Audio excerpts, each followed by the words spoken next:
प्यारे विद्यार्थियों, अज आपां पूर्ण भगत की दंत कथा कर रहे हैं जो कि जमात 11वीं पाठ पुस्तक विच दर्ज है। बेटा आपां दंत कथावां पहलां बचपन विच सुनते आए हैं अपने नानियां दादियां, ठीक है। पर हुण ये जिहड़ियां दंत कथावां ने एक जिहड़ा पाठक्रम का हिस्सा बन के ही रह गईयां, इसलिए तुहाडे सिलेबस विच ये दित्तियां होईयां ने। अज आपां पूर्ण भगत दा जिहड़ा दंत कथा दा सार करांगे। सियालकोट दा एक राजा सी सलवान, उसदियां दो राणियां सन। एक दा नां सी इच्छरा ते दूजी दा नां सी लूना। सलवान दे घर राणी इच्छरा दी कुखों एक बालक ने जन्म लिया। उसदा नां पूर्ण रखिया गया। कहंदे हन कि जोसियां ने राजा सलवान नूं इह भरम पा दिता कि 12 वरियां तक पूर्ण दा मूँह वेखना उस लई अशुभ होवेगा। इस करके राजा सलवान ने पूर्ण नूं 12 वरियां तक भोरे विच रखण दा हुक्म दे दिता। 12 वरे बीत जाण पिछों पूर्ण भोरियों निकल के अपने पिता राजा सलवान नूं मिलण लई गया। राजा सलवान ने पूर्ण नूं प्यार करदे होए आदेश दिता कि ओह हुण अपणियां मावां नूं मिलावे। पहला लूना नूं ते उसदे महलां विच जाके मिलावे ते फिर इच्छरा। अपने पिता दी आग्या अनुसार पूर्ण लूना नूं प्रणाम करन लई गया। जवान होए पूर्ण दी सुंदरता नूं वेख के लूना दंग रह गई। पूर्ण उस तों मां वाला आशीर्वाद चाहुंदा सी, पर लूना तां उल्टा पूर्ण उत्ते मोहित हो चुकी सी। ओह पूर्ण नूं अपने पुੱਤਰ दी थां प्रेमी दे रूप विच वेखण लगी, पर पूर्ण दियां नज़रां विच लूना केवल मां ही सी। पूर्ण नूं लूना दी इस सोच कारण भारी निराशा होई ते ओह काली काली लूना दे महल चों निकल आया। दूजे पासे लूना नूं बहुत गुस्सा आया कि पूर्ण ने उसदी भावना नूं ठुकरा दिता। उसने अपनी बेइज्जती महसूस की ते ओह उस तों बदला लैण लई बेचैन हो गई। लूना दे महलां विचों पूर्ण दे वापस जाण पिछों लूना ने एक नवीं साजिश रची। उसने अपने कपड़े पाड़ लए ते बाल खिलार लए अते राजे दे महली परतन तक मंदा हाल करके पै गई। राजे सलवान ने उसदे हालो बेहाल होण दा कारण पुछया। लूना ने झूठी कहानी घड़ के रोंदे पिटदे होए दस्या कि पूर्ण मां पुत्र दे रिश्ते दी मर्यादा दा सत्कार भुल के उसदी सुंदरता वेख के उसते डुल गया। राजा सलवान ने लूना दियां तुहमतां नूं सच मान लिया ते उसने पूर्ण नूं सद के बिना किसी गल पुछे जलादां दे हवाले करके हुक्म दे दिता कि वह पूर्ण नूं मार के किसी खूह विच सुੱਟ देना। राजे दे हुक्मां दी पालना करदे होए जलाद भोले भाले पूर्ण नूं फड़ के लै गए। उन्हां नूं पता सी कि पूर्ण निर्दोष है। उन्हां नूं मासूम पूर्ण उत्ते तरस आ गया।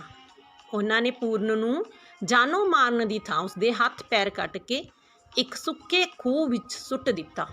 राजे दी संतुष्टि लई उन्हां ने पूर्ण दे कुछ कपड़े लहू नाल लिबड़े राजे नूं विखा दिते।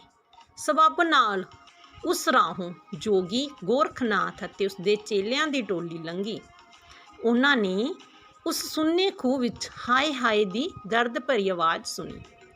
खूह विच तक्कण ते उन्हां ने पूर्ण नूं वेख्या। गुरु गोरखनाथ ने पूर्ण तो उस बारे पुछया। पूर्ण ने अपनी हड्ड बीती ज्यों दी त्यों सुनाई। गोरखनाथ ने पूर्ण नूं कहा, मैं तेरा सच परखण लई कच्चे सूत दा एक धागा खूह विच लमकाउंदा हां। जे तू सच्चा है तां इस खूह विचों बाहर आ जा। पूर्ण कच्चे धागे नूं फड़ के हौली हौली खूह विचों बाहर आ गया। पूर्ण दा सत्त ते तेज देख के जोगी जय जयकार करन लगे। जद गोरखनाथ ने पूर्ण दे सिर उत्ते होर हत्थ फेरिया तां ਉਹ अपनी शक्ति नाल उसनूं 9x9 कर दिता। इस पिछों पूर्ण ने गोरखनाथ तो जोग धारिया ते ਉਹ एक जोगी बन गया। गोरखनाथ दे होर चेलियां वांग पूर्ण भी समय समय नगरां विच भिख्या लैण जांदा। एक वारी पूर्ण जोगी राणी सुंदरां दे महलीं भिख्या मंगण गया। ਰਾਣੀ ਸੁੰਦਰਾ ਨੇ ਮਹਿਲਾਂ ਤੋਂ ਪੂਰਨ ਨੂੰ ਵੇਖਿਆ ਤੇ ਉਹ ਉਸ ਦੀ ਸੁੰਦਰਤਾ ਤੇ ਤੇਜ ਨੂੰ ਵੇਖ ਕੇ ਉਸ ਉੱਤੇ ਡੁੱਲ ਗਈ। ਸੁੰਦਰਾ ਨੇ ਮੋਤੀਆਂ ਭਰਿਆ ਥਾਲ ਪੂਰਨ ਦੀ ਝੋਲੀ ਵਿੱਚ ਪਾ ਦਿੱਤਾ। ਪੂਰਨ ਨੇ ਉਹ ਮੋਤੀ ਗੋਰਖਨਾਥ ਅੱਗੇ ਢੇਰੀ ਕਰ ਦਿੱਤੇ। ਗੋਰਖਨਾਥ ਨੇ ਪੂਰਨ ਨੂੰ ਕਿਹਾ ਕਿ ਇਹ ਮੋਤੀ ਸਾਡੇ ਕਿਸੇ ਕੰਮ ਨਹੀਂ, ਆਪਾਂ ਸਭ ਨੂੰ ਤਾਂ ਕੇਵਲ ਖਾਣਾ ਭੋਜਨ ਚਾਹੀਦਾ ਹੈ। ਪੂਰਨ ਉਹ ਮੋਤੀ ਲੈ ਕੇ ਵਾਪਸ ਸੁੰਦਰਾਂ ਦੇ ਮਹਿਲੀਂ ਜਾ ਪਹੁੰਚਿਆ। ਉਸਨੇ ਮੋਤੀ ਵਾਪਸ ਕਰਕੇ ਭੋਜਨ ਦੀ ਮੰਗ ਕੀਤੀ। ਸੁੰਦਰਾਂ ਬੜੇ ਚੰਗੇ ਪਕਵਾਨ ਤਿਆਰ ਕਰਵਾ ਕੇ ਆਪ ਗੋਰਖਨਾਥ ਦੇ ਡੇਰੇ ਆ ਪੁੱਜੀ। ਉਸਨੇ ਬੜੇ ਪਿਆਰ ਨਾਲ ਸਾਰੇ ਜੋਗੀਆਂ ਨੂੰ ਭੋਜਨ ਛਕਾਇਆ। ਗੋਰਖਨਾਥ ਸੁੰਦਰਾਂ ਦੀ ਸਰਦਾ ਵੇਖ ਕੇ ਤਰੁੱਠ ਪਿਆ। ਉਸਨੇ ਸੁੰਦਰਾਂ ਨੂੰ ਕਿਹਾ ਕਿ ਉਹ ਕੋਈ ਵਰਦਾਨ ਮੰਗ ਲਵੇ। ਸੁੰਦਰਾਂ ਨੇ ਕਿਹਾ ਕਿ ਜੇ ਆਪ ਦਿਆਲ ਹੋਏ ਤਾਂ ਆਪਣਾ ਪੂਰਨ ਮਨ ਜਿਹੜਾ ਮੈਨੂੰ ਦੇ ਦਿਓ। ਗੋਰਖਨਾਥ ਨੇ ਖੁਸ਼ ਹੋ ਕੇ ਪੂਰਨ ਨੂੰ ਆਦੇਸ਼ ਦਿੱਤਾ ਕਿ ਉਹ ਸੁੰਦਰਾਂ ਨਾਲ ਚਲਾ ਜਾਵੇ ਤੇ ਗ੍ਰਸਥ ਧਾਰਨ ਕਰ ਲਵੇ। ਸੁੰਦਰਾਂ ਖੁਸ਼ੀ ਪੂਰਨ ਨੂੰ ਨਾਲ ਲੈ ਕੇ ਆਪਣੇ ਮਹਿਲਾਂ ਵਿੱਚ ਆ ਗਈ, ਪਰ ਪੂਰਨ ਦਾ ਮਨ ਬੜਾ ਉਚਾਟ ਸੀ। ਉਸਨੂੰ ਸੁੰਦਰਾਂ ਦੇ ਮਹਿਲੀਂ ਰਹਿਣ ਦੀ ਗੱਲ ਕੋਈ ਖੁਸ਼ੀ ਨਹੀਂ ਸੀ ਦੇ ਰਹੀ। ਸੁੰਦਰਾਂ ਨੇ ਪੂਰਨ ਨੂੰ ਕਿਹਾ ਕਿ ਮੈਂ ਤੁਹਾਡੇ ਨਾਲ ਰਹਿਣ ਤੇ ਹੀ ਖੁਸ਼ ਹੋ ਸਕਾਂਗੀ। ਪੂਰਨ ਨੇ ਸਾਰੇ ਆਡੰਬਰਾਂ ਤੋਂ ਮੁਕਤ ਰਹਿਣ ਦੀ ਆਪਣੀ ਇੱਛਾ ਸੁੰਦਰਾਂ ਨੂੰ ਦੱਸੀ। ਸੁੰਦਰਾਂ ਨੇ ਕੋਈ ਉਜ਼ਰ ਨਾ ਕੀਤਾ। ਪੂਰਨ ਮੁੜ ਗੋਰਖਨਾਥ ਦੇ ਕੋਲ ਆ ਗਿਆ। ਲੰਮਾ ਸਮਾਂ ਬੀਤ ਜਾਣ ਤੇ ਇੱਕ ਵਾਰੀ ਪੂਰਨ ਜੋਗੀ ਦੇ ਰੂਪ ਵਿੱਚ ਸਿਆਲਕੋਟ ਵਿੱਚ ਆ ਗਿਆ।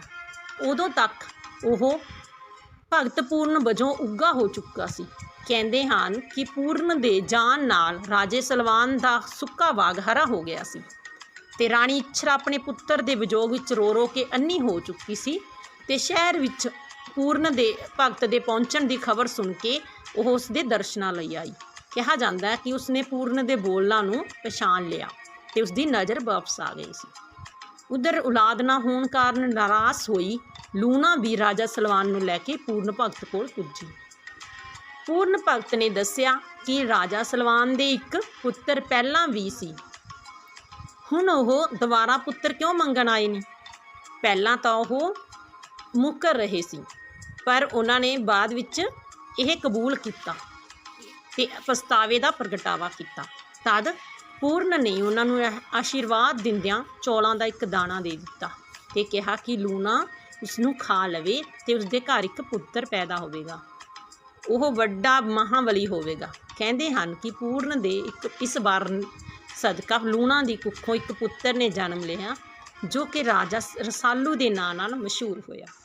ਇਸ ਮੁਲਾਕਾਤ ਦੌਰਾਨ ਪੂਰਨ ਭਗਤ ਨੇ ਰਾਜਾ ਸਲਵਾਨ ਨੂੰ ਆਪਣੇ ਬਾਰੇ ਦੱਸ ਦਿੱਤਾ। ਇਹ ਜਾਣ ਕੇ ਰਾਜਾ ਸਲਵਾਨ ਨੇ ਪੂਰਨ ਨੂੰ ਆਪਣਾ ਰਾਜ ਸੰਭਾਲਣ ਲਈ ਕਿਹਾ, ਪਰ ਹੁਣ ਪੂਰਨ ਲਈ ਇਹਨਾਂ ਗੱਲਾਂ ਦਾ ਕੋਈ ਅਰਥ ਨਹੀਂ ਸੀ। ਇਸ ਲਈ ਉਹਨੇ ਨਿਮਰਤਾ ਨਾਲ ਕਿਹਾ, ਮੈਂ ਤਾਂ ਹੁਣ ਤਿਆਗੀ ਹਾਂ, ਮਾਇਆ ਦੇ ਇਹਨਾਂ ਬੰਧਨਾਂ ਨਾਲ ਮੈਨੂੰ ਕੋਈ ਮੋਹ ਨਹੀਂ ਹੈ।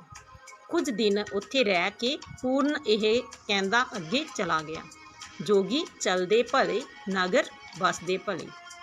ਧੰਨਵਾਦ। ਤੇ ਹੁਣ ਬੇਟਾ ਆਪਾਂ ਜਿਹੜੇ ਕੁਐਸਚਨ ਆਨਸਰ ਨੇ ਉਹਦੇ ਇਹ ਕਰਾਂਗੇ। ਰਾਜਾ ਸਲਵਾਨ ਨੇ ਆਪਣੇ ਪੁੱਤਰ ਪੂਰਨ ਨੂੰ ਭੋਰੇ ਵਿੱਚ ਰੱਖਣ ਦਾ ਹੁਕਮ ਕਿਉਂ ਦਿੱਤਾ। ਪੂਰਨ ਦੇ ਜਿਹੜੇ ਜਨਮ ਸਮੇਂ ਜੋਤਸ਼ੀਆਂ ਨੇ ਰਾਜੇ ਸਲਵਾਨ ਨੂੰ ਵਹਿਮ ਪਾ ਦਿੱਤਾ ਸੀ ਕਿ 12 ਵਰ੍ਹਿਆਂ ਤੱਕ ਉਸਦਾ ਮੂੰਹ ਨਹੀਂ ਵੇਖਣਾ ਅਸ਼ੁਭ ਰਹੇਗਾ। ਠੀਕ ਹੈ। ਲੂਣਾ ਨੇ ਪੂਰਨ ਉੱਤੇ ਝੂਠੀ ਤੁਹਮਤ ਕਿਉਂ ਲਾਈ ਸੀ, ਕਿਉਂਕਿ ਜਦੋਂ ਪੂਰਨ ਨੇ ਉਸਦੀ ਇੱਛਾ ਅਨੁਸਾਰ ਉਸ ਨਾਲ ਪੁੱਤਰ ਦੀ ਥਾਂ ਪ੍ਰੇਮੀ ਵਾਲਾ ਰਿਸ਼ਤਾ ਕਾਇਮ ਕਰਨਾ ਮਨਜ਼ੂਰ ਨਾ ਕੀਤਾ ਤਾਂ ਉਸਨੇ ਬਦਲੇ ਦੀ ਭਾਵਨਾ ਸੀ ਜਿਹੜੀ ਉਹ ਜਾਗ ਪਈ ਸੀ। ਪੂਰਨ ਸੀ ਜਿਹੜਾ ਗੋਰਖਨਾਥ ਦੇ ਸੰਪਰਕ ਵਿੱਚ ਕਿਵੇਂ ਆਇਆ। ਪੂਰਨ ਗੋਰਖਨਾਥ ਦੀ ਟੋਲੀ ਉਸ ਸਮੇਂ ਖੂਹ ਵਿੱਚੋਂ ਲੰਘੀ। ਜਦੋਂ ਉਸਨੂੰ ਹਾਏ ਹਾਏ ਕਰਦੇ ਦੇਖਿਆ ਤਾਂ ਉਹ ਖੂਹ ਵਿੱਚੋਂ ਉਹਨੂੰ ਕੱਢ ਕੇ ਉਹਨੇ ਉਸਦੀ ਹੱਡਬੀਤੀ ਸੁਣੀ ਤੇ ਉਹਨੂੰ ਆਪਣੇ ਨਾਲ ਰਲਾ ਲਿਆ। ਸੁੰਦਰਾ ਕੌਣ ਸੀ ਤੇ ਉਸਦਾ ਪੂਰਨ ਨਾਲ ਕਿਵੇਂ ਸੰਪਰਕ ਹੋਇਆ। ਸੁੰਦਰਾ ਇੱਕ ਰਾਣੀ ਸੀ। ਜਦੋਂ ਪੂਰਨ ਉਸਦੇ ਮਹਿਲਾਂ ਵਿੱਚ ਭਿੱਖਿਆ ਮੰਗਣ ਗਿਆ ਤਾਂ ਉਹ ਉਸ ਉੱਤੇ ਮੋਹਿਤ ਹੋ ਗਏ ਸੀ। ਉਸਦੀ ਸੁੰਦਰਤਾ ਦੇਖ ਕੇ ਉਸਨੂੰ ਮੋਤੀਆਂ ਦਾ ਭਰਿਆ ਜਿਹੜਾ ਥਾਲ ਸੀ ਉਹ ਮਹਾਰਾਣੀ ਸੁੰਦਰਾ ਨੇ ਪਾ ਦਿੱਤਾ ਸੀ। ਤੇ ਇਸ ਤਰ੍ਹਾਂ ਉਹ ਗੋਰਖਨਾਥ ਤੋਂ ਉਸਨੂੰ ਆਪਣੇ ਮਹਿਲਾਂ ਵਿੱਚ ਲਿਆਉਣ ਲਈ ਕਾਮਯਾਬ ਹੋ ਗਈ ਸੀ। ਲੂਣਾ ਨੇ ਆਪਣੇ ਗੁਨਾਹ ਦਾ ਇਕਬਾਲ ਕਦੋਂ ਤੇ ਕਿਵੇਂ ਕੀਤਾ? ਜਦੋਂ ਲੂਣਾ ਪੁੱਤਰ ਨਾ ਹੋਣ ਕਰਕੇ ਨਿਰਾਸ਼ ਹੋਈ ਤਾਂ ਰਾਜੇ ਸਲਵਾਨ ਨਾਲ ਪੁੱਤਰ ਪ੍ਰਾਪਤੀ ਲਈ ਪੂਰਨ ਭਗਤ ਕੋਲ ਪੁੱਜੀ ਤਾਂ ਉਸਨੇ ਉਸਨੂੰ ਕਿਹਾ ਕਿ ਉਹਨਾਂ ਦੇ ਤਾਂ ਇੱਕ ਪਹਿਲਾ ਪੁੱਤਰ ਸੀ ਤੇ ਉਹ ਦੁਬਾਰਾ ਪੁੱਤਰ ਕਿਉਂ ਲੈਣ ਆਏ ਨਹੀਂ, ਪਹਿਲਾਂ ਤਾਂ ਉਹ ਮੁੱਕਰ ਗਏ, ਪਰ ਉਸਨੇ ਮਗਰੋਂ ਉਹਨਾਂ ਨੇ ਆਪਣਾ ਗੁਨਾਹ ਕਬੂਲ ਕਰ ਲਿਆ ਸੀ। ਪੂਰਨ ਭਗਤ ਰਾਜੇ ਸਲਵਾਨ ਵੱਲੋਂ ਰਾਜ ਭਾਗ ਦੇਣ ਦੀ ਪੇਸ਼ਕਸ਼ ਕਿਉਂ ਪ੍ਰਵਾਨ ਨਾ ਕੀਤੀ? ਉਹਨਾਂ ਨੇ ਪੂਰਨ ਜੋਗੀ ਹੋਣ ਕਰਕੇ ਤਿਆਗੀ ਸੀ, ਉਹ ਮਾਇਆ ਦਾ ਨਾਲ ਮੋਹ ਨਹੀਂ ਸੀ ਉਸਨੂੰ, ਇਸ ਕਰਕੇ ਉਸਨੇ ਰਾਜੇ ਸਲਵਾਨ ਦੇ ਰਾਜ ਭਾਗ ਦੀ ਪੇਸ਼ਕਸ਼ ਜਿਹੜੇ ਉਹ ਪ੍ਰਵਾਨ ਨਾ ਕੀਤੀ। ਬੇਟਾ ਜਿਹੜੇ ਵਸਤੂਨਿਸ਼ਟ ਕੁਐਸਚਨ ਨੇ ਇਹ ਉੱਤਰਾਂ ਵਾਲੇ ਕੁਐਸਚਨ ਆਪਾਂ ਨੇ ਕਰਨੇ ਨੇ। ਦੰਤ ਕਥਾ ਕਿਹੜੀ ਹੈ? ਇਹ ਕਿਹੜੀ ਦੰਤ ਕਥਾ ਹੈ? ਪੂਰਨ ਭਗਤ, ਰਾਜਾ ਰਸਾਲੂ ਤੇ ਦੁੱਲਾ ਭੱਟੀ। ਠੀਕ ਹੈ, ਤੇ ਪੂਰਨ ਭਗਤ ਜਿਹੜੀ ਰਾਜਾ ਰਸਾਲੂ ਦੁੱਲਾ ਭੱਟੀ ਕਿਸ ਪ੍ਰਕਾਰ ਦੀ ਰਚਨਾ ਹੈ? ਦੰਤ ਕਥਾ। ਪੂਰਨ ਭਗਤ ਦੇ ਪਿਤਾ ਦਾ ਨਾਂ ਕੀ ਸੀ? ਰਾਜਾ ਸਲਵਾਨ। ਸਲਵਾਨ ਕਿੱਥੋਂ ਦਾ ਰਾਜਾ ਸੀ? ਸਿਆਲਕੋਟ ਦਾ। ਸਿਆਲਕੋਟ ਦੀਆਂ ਸਲਵਾਨ ਦੀਆਂ ਕਿੰਨੀਆਂ ਰਾਣੀਆਂ ਸਨ? 2। ਸਲਵਾਨ ਦੀਆਂ ਦੋਹਾਂ ਰਾਣੀਆਂ ਦੇ ਨਾਂ ਇੱਛਰਾਂ ਤੇ ਲੂਣਾ। ਪੂਰਨ ਭਗਤ ਦੀ ਮਾਂ ਦਾ ਨਾਂ ਇੱਛਰਾਂ ਸੀ। ਪੂਰਨ ਭਗਤ ਦੀ ਮਤਰੇਈ ਮਾਂ ਦਾ ਨਾਂ ਕੀ ਸੀ? ਲੂਣਾ। ਪੂਰਨ ਨੂੰ ਕਿੰਨੇ ਸਾਲਾਂ ਲਈ ਭੋਰੇ ਵਿੱਚ ਰੱਖਿਆ ਗਿਆ? 12 ਸਾਲਾਂ ਲਈ। ਲੂਣਾ ਕੀ ਦੇਖ ਕੇ ਦੰਗ ਰਹਿ ਗਈ ਸੀ? ਪੂਰਨ ਦੀ ਸੁੰਦਰਤਾ। ਲੂਣਾ ਪੂਰਨ ਨੂੰ ਕਿਸ ਰੂਪ ਵਿੱਚ ਵੇਖਣ ਲੱਗੀ? ਪ੍ਰੇਮੀ ਦੇ ਰੂਪ ਵਿੱਚ। ਪੂਰਨ ਦੁਆਰਾ ਲੂਣਾ ਦੀ ਇੱਛਾ ਠੁਕਰਾਉਣ ਮਗਰੋਂ ਉਸਦੇ ਵਿਰੁੱਧ ਕਿਸ ਭਾਵਨਾ ਨਾਲ ਭਰ ਗਈ? ਬਦਲੇਖੋਰੀ ਦੀ ਨਾਲ। ਠੀਕ ਹੈ, ਰਾਣੀ ਦੁਆਰਾ ਪੂਰਨ ਵਿਰੁੱਧ ਲਾਈ ਧੂਮਤ ਨਾਲ ਜਿਹੜੇ ਜਲਾਦਾਂ ਨੇ ਪੂਰਨ ਨੂੰ ਕਿੱਥੇ ਸੁੱਟ ਦਿੱਤਾ ਸੀ? ਖੂਹ ਵਿੱਚ। ਜਲਾਦਾਂ ਨੇ ਪੂਰਨ ਨੂੰ ਖੂਹ ਵਿੱਚ ਕਿਸ ਤਰ੍ਹਾਂ ਸੁੱਟਿਆ? ਹੱਥ ਪੈਰ ਕੱਟ ਕੇ। ਪੂਰਨ ਭਗਤ ਨੂੰ ਮੁੜ ਕੇ ਕਿਸ ਨੇ 9/9 ਕਰ ਦਿੱਤਾ ਸੀ? ਜੋਗੀ ਗੋਰਖਨਾਥ ਨੇ। ਕਾਹਦੇ ਨਾਲ ਖੂਹ ਵਿੱਚੋਂ ਕੱਢਿਆ ਸੀ? ਕੱਚੇ ਧਾਗੇ ਨਾਲ। ਜੋਗੀ ਕੀ ਦੇਖ ਕੇ ਜੈ ਜੈਕਾਰ ਕਰਨ ਲੱਗੇ? ਪੂਰਨ ਦਾ ਸੱਤ ਤੇ ਤੇਜ। ਕਿਹੜੀ ਰਾਣੀ ਗੋਰਖਨਾਥ ਕੋਲੋਂ ਲੈ ਗਈ ਪੂਰਨ ਨੂੰ? ਰਾਣੀ ਸੁੰਦਰਾਂ। ਸੁੰਦਰਾਂ ਨੇ ਪੂਰਨ ਦੀ ਝੋਲੀ ਕੀ ਪਾਇਆ ਸੀ? ਮੋਤੀਆਂ ਦਾ ਥਾਲ। ਪੂਰਨ ਭਗਤ ਦੇ ਠਹਿਰਨ ਨਾਲ ਰਾਜੇ ਦੇ ਸੁੱਕੇ ਬਾਗ ਨੂੰ ਕੀ ਹੋਇਆ? ਹਰਾ ਹੋ ਗਿਆ। ਠੀਕ ਹੈ, ਤੇ ਪੂਰਨ ਦੇ ਵਿਛੋੜੇ ਵਿੱਚ ਰਾਣੀ ਇੱਛਰਾ ਰੋ ਰੋ ਕੇ ਕੀ ਹਾਲਤ ਹੋ ਗਈ ਸੀ? ਅੰਨੀ ਹੋ ਗਈ ਸੀ। ਪੂਰਨ ਭਗਤ ਦੇ ਆਸ਼ੀਰਵਾਦ ਨਾਲ ਰਾਜੇ ਤੇ ਲੂਣਾ ਦੇ ਘਰ ਕਿਸ ਦਾ ਜਨਮ ਹੋਇਆ? ਰਾਜੇ ਰਸਾਲੂ ਦਾ। ਓਕੇ ਬੇਟਾ, ਧੰਨਵਾਦ।